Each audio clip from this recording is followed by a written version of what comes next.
नमस्कार दोस्तों, स्वागत है आप सभी का हमारे चैनल पर।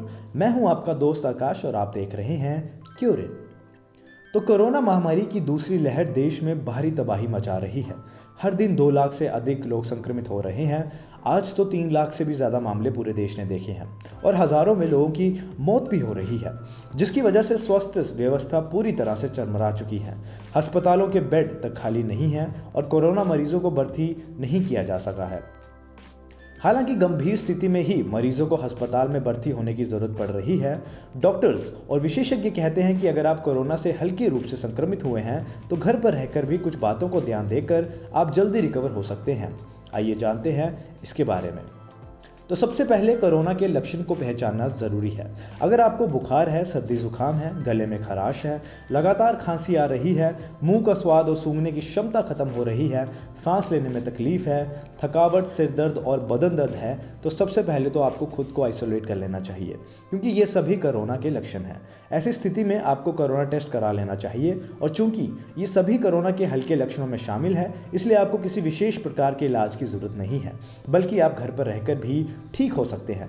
बस आपको समय समय पर डॉक्टर की सलाह लेती रहनी चाहिए। तो सबसे पहले आप ये जानिए कि सेल्फ आइसोलेशन में कैसे रहना है। अगर आप संक्रमित हैं तो ऐसे घर के ऐसे कमरे में रहिए जो हवादार हो, यानी उसकी खिड़कियां और वेंटिलेशन प्रॉपर हो। अगर खुद के बर्तन अलग कर लें, उसे किसी के साथ भी साझा ना करें और घर के किसी भी सदस्य को अपने कमरे में ना आने दें और ना ही आप कहीं बाहर जाएंगे तो अच्छा रहेगा। उनसे आप सोशल मीडिया के ज़रिए संपर्क में रह सकते हैं। ज़्यादा से ज़्यादा आराम करिए, स्वस्थ आहार लीजिए, डॉक्टर की सलाह पर दवाई लेते रहिए। डॉक्टर बताते हैं कि आइसोलेशन पीरियड कम से कम 14 दिनों का होना चाहिए। हालांकि इसके बारे में आपको डॉक्टर से सलाह लेना ही बेहतर रहेगा। अब सेल्फ आइसोलेशन में इन बातों का ध्यान रखना भी बहुत ज़रूरी है। मास्क पहनकर ज़रूर रखना है और अगर नहीं पहना हुआ है तो खांसते या छींकते वक्त मुंह पर रुमाल या टिश्यू पेपर ज़रूर रखें।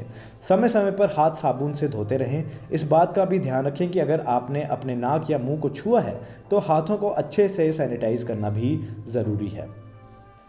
अगली चीज़ आती है कि बाथरूम भी आप शेयर नहीं कर सकते। अगर आप सेल्फ आइसोलेशन में हैं तो ये ज़रूरी है कि आप अलग बाथरूम का इस्तेमाल करें और उसे किसी के साथ भी शेयर नहीं करें। बाथरूम का इस्तेमाल करने के बाद उसे अच्छे से साफ़ करना नहीं भूलिए। हालांकि अगर मान लीजिए कि आपके घर में एक ही बाथरूम है और उसे पूरे परिवार के साथ इस्तेमाल करना है, तो कोशिश करें कि संक्रमित व्यक्ति सबसे आखिर में उसका इस्तेमाल करे और उसके बाद बाथरूम को अच्छे से सैनिटाइज कर लिया जाए, ताकि घर के अन्य सदस्य संक्रमित का खतरे से बच सके। और दोस्तों, आखिर में मैं आपको बताता हूं कि अस्पताल जाने की जरूरत कब है। कोरोना वायरस के कुछ लक्षण गंभीर भी होते हैं जिनको दिखते ही तुरंत आपको अस्पताल जाने की ज़रूरत होती है। इसमें सांस लेने में दिक्कत, ऑक्सीजन लेवल कम हो जाना, सीने में दर्द होना, होठों का लाल पड़ जाना आदि शामिल है। ऐसे लक्षण दिखें तो आपको तुरंत डॉक्टर से संपर्क करना चाहिए और उनके कहे अनुसार कोई भी कदम उठाना चाहिए। तो दोस्तों, ये थी हमारी आज की जानकारी। उम्मीद करता हूँ जानकारी आपको अच्छी लगी होगी। आज की वीडियो को यहीं ख़त्म करते हैं। मिलेंगे आपसे अगली वीडियो पे। तब तक के लिए नमस्कार।